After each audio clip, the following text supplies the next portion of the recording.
My dear friends, let me tell you about Eleanor Marlowe, a 68-year-old widow who thought she was driving up to her beloved Lake Tahoe Lodge for a peaceful weekend retreat. What she discovered instead would test every ounce of elderly wisdom she'd accumulated over nearly 7 decades of living. Picture this. It's 5:10 p.m. on a crisp autumn evening in the Sierra Nevada mountains. Eleanor, or Ellie as her late husband Tom used to call her, pulls her modest sedan up the familiar gravel driveway. She's got her weekend bag in one hand and something precious in the other, Tom's chipped ceramic coffee mug, the one with a hairline cracked down the middle that she's carried like a talisman since he passed 3 years ago. But as she approaches the wide wooden porch of their 4,300-square-foot lodge, something's wrong. There are voices, laughter that doesn't belong, strange cars in the driveway. Through the picture windows that overlook the pristine lake, she sees silhouettes moving around inside her sanctuary. And there, sitting in Tom's favorite rocking chair, the one he'd spent countless evenings in, watching the sunset paint the water gold, is her 35-year-old son Aaron. But he's not alone. His wife Sloane is lounging in the wicker chair beside him, legs crossed like she owns the place. And there, sipping wine from Ellie's good glasses, are 2 people she recognizes as Sloane's parents, Victor and Marjorie Kane. This is the moment that would change everything. This elderly wisdom story begins not with a greeting, but with words that would cut straight to the heart. "Mom, you can't be here anymore. We're moving my in-laws in. It's theirs now. Now, I need you to understand something about Eleanor Marlowe. This wasn't a woman who screamed or threw tantrums. Tom used to say she had quiet steel in her backbone. So when her son delivered that devastating news, she didn't argue. She didn't plead. She simply smiled, that thin, careful smile that comes from years of swallowing disappointment, and walked back to her car. As she drove those winding 3 hours back to her small house in Reno, Nevada, that chipped mug sitting on the passenger seat beside her, Eleanor began to do what any woman with true elderly wisdom would do. She started to remember, and more importantly, she started to calculate. The college tuition she'd paid when Aaron struggled to find his way, $47,000. The wedding expenses when he married Sloane in that elaborate ceremony they couldn't afford, $23,000. The down payment on their first house when the bank turned them down, $35,000. The winter SUV when Sloane insisted they needed something safer for the mountain roads, $12,000. The security deposit on their current apartment when they had to move suddenly, $4,500. Numbers don't lie, and they were adding up to a painful truth. She had been what financial advisors call overgiving, using her own resources to enable her adult son's choices, while slowly depleting her own security. Tom's life insurance money, their modest retirement savings, even a small inheritance from her mother, all of it had flowed toward Aaron and his growing family, like water finding the lowest ground. But here's where the story gets interesting, because this is where elderly wisdom begins to assert itself. As Eleanor reached her little house that night, she made herself a cup of tea in a plain white mug. She couldn't bear to use Tom's chipped one just yet, and sat down at her kitchen table. She pulled out a legal pad and began to write, not a list of grievances, but something far more powerful, a plan. The next morning, Eleanor did something she hadn't done in 3 years. She called Jasmine Patel, her old classmate from community college who'd gone on to become one of Reno's sharpest estate planning attorneys.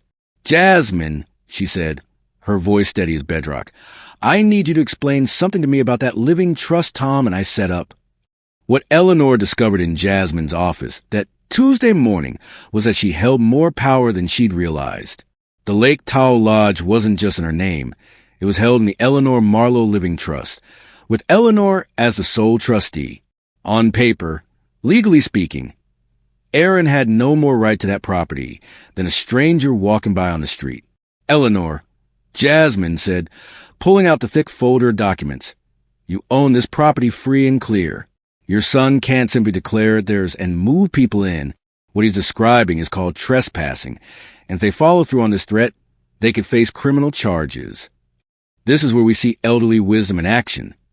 Not the kind that comes from greeting cards or inspirational posters, but the kind that's been forged in the real world, tempered by loss and strengthened by experience. Eleanor wasn't interested in revenge. She was interested in boundaries. Jasmine helped her prepare what lawyers call a boundary enforcement package. First, a certification of trust, a one-page document that would prove to anyone, including law enforcement, that Eleanor was the legal owner.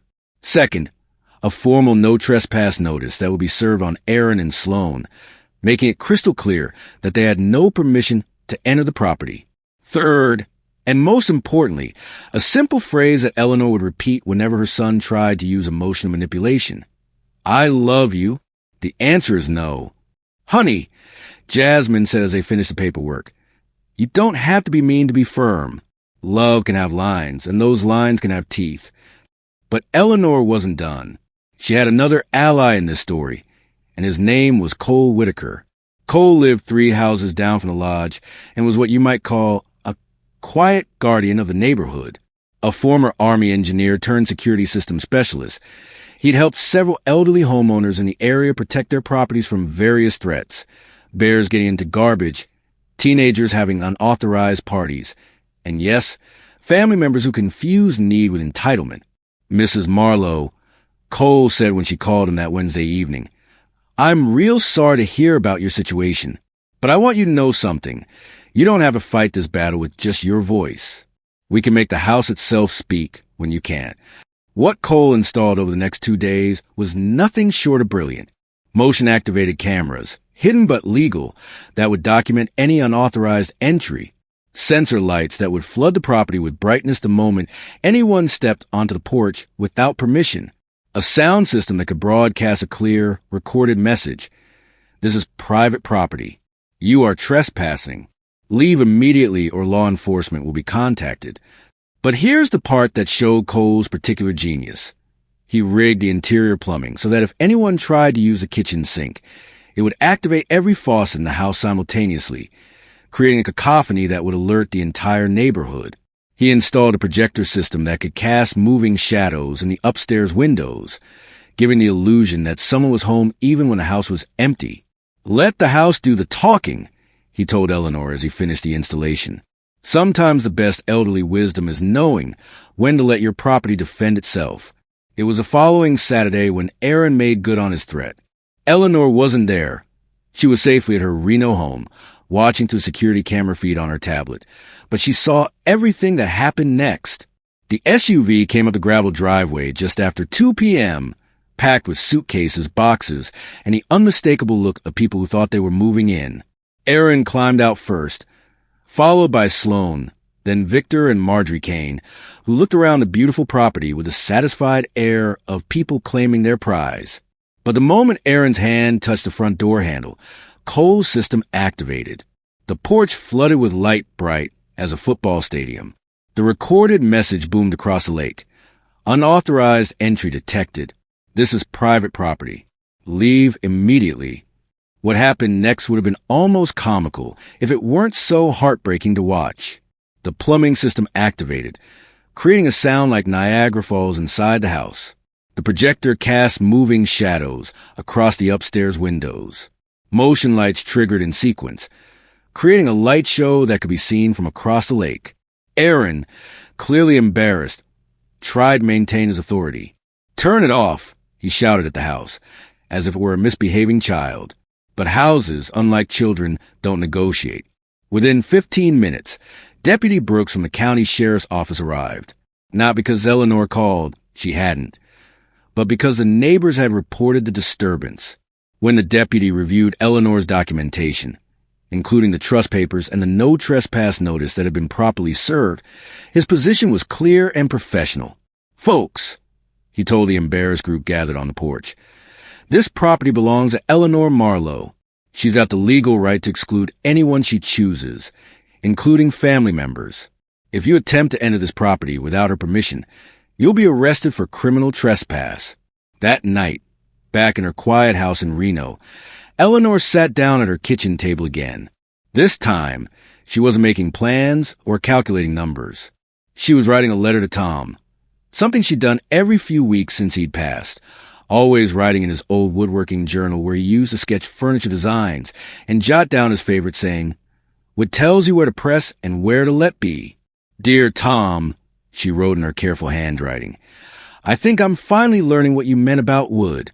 Our son has been pressing against the wrong grain for years, and I've been letting him, thinking that was what love looked like.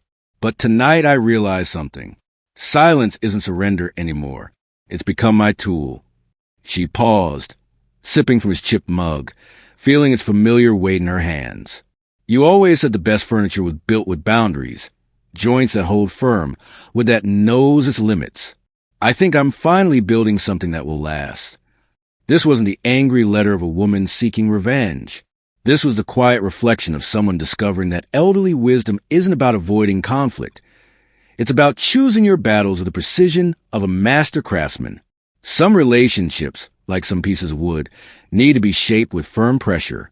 Others need space to find their natural strength.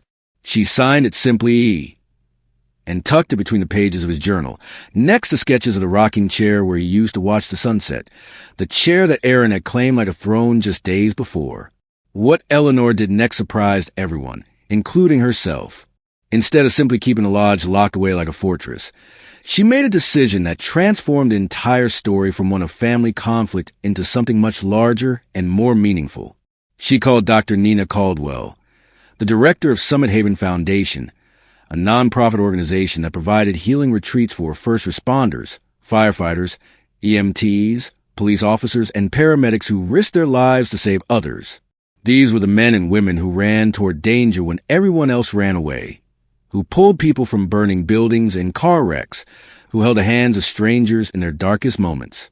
Dr. Caldwell, Eleanor said during their phone conversation, "I have a property at Lake Tahoe that I'd like to donate to your foundation.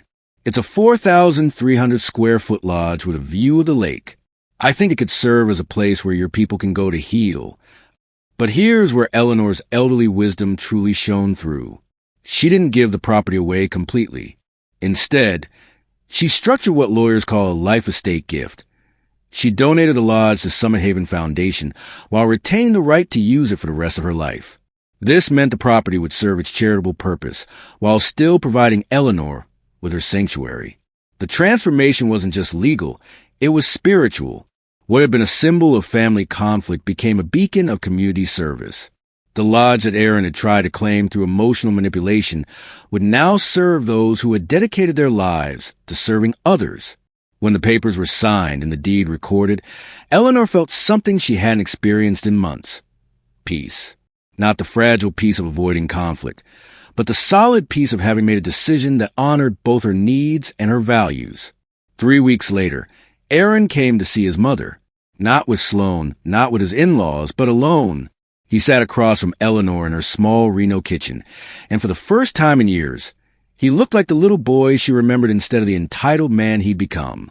"Mom," he said, his voice smaller than she'd heard it in decades, "I thought you'd always choose me." Eleanor set down Tom's chipped mug and looked at her son with the full weight of her 68 years behind her words. "I did choose you, Aaron. Too often, for too long. I chose you over my own financial security. I chose you over my own needs. I chose you over my own boundaries. Today, I chose to draw a line so that maybe someday you can learn to build one yourself." This is a heart of true elderly wisdom. Understanding that sometimes the most loving thing you can do is refuse to enable someone's worst impulses. Eleanor wasn't closing the door on their relationship. She was teaching her son that doors have hinges, not just open spaces. "The lodge will always be there," she continued, "but it's serving a purpose now, helping people who give their lives to help others. If you want to visit sometime, if you want to talk, if you want to work on rebuilding what we've damaged, that door's open. But it's a door, not a revolving turnstile. It opens when there's respect on both sides." Aaron left that day without anger, without threats, without the bluster that had characterized their interactions for months. He left with something more valuable. The beginning of understanding that boundaries aren't walls. They're the foundation upon which healthy relationships are built. 6 months later, on a crisp spring morning, Eleanor stood on the porch of the Lake Tahoe Lodge as Dr. Nina Caldwell and a small group of firefighters paramedics, and police officers gathered for a simple ceremony. They were installing a small steel plaque next to the front door, brushed metal with simple engraving. Gifted by Eleanor Marlowe in memory of Thomas Marlowe. May this house be a quiet kind of healing. As Eleanor showed Dr. Caldwell around the property, pointing out which kitchen drawer tended to stick when it was humid, which shelf in the pantry got too warm for storing tea, which windows offered the best view of the sunrise, she realized she was passing on more than just property maintenance tips. She was sharing the accumulated wisdom of a life well lived, the knowledge of how to care for a place that had been cared for with love. Later, as the small ceremony concluded and the guests made their way back down the mountain, Eleanor found herself alone on the porch.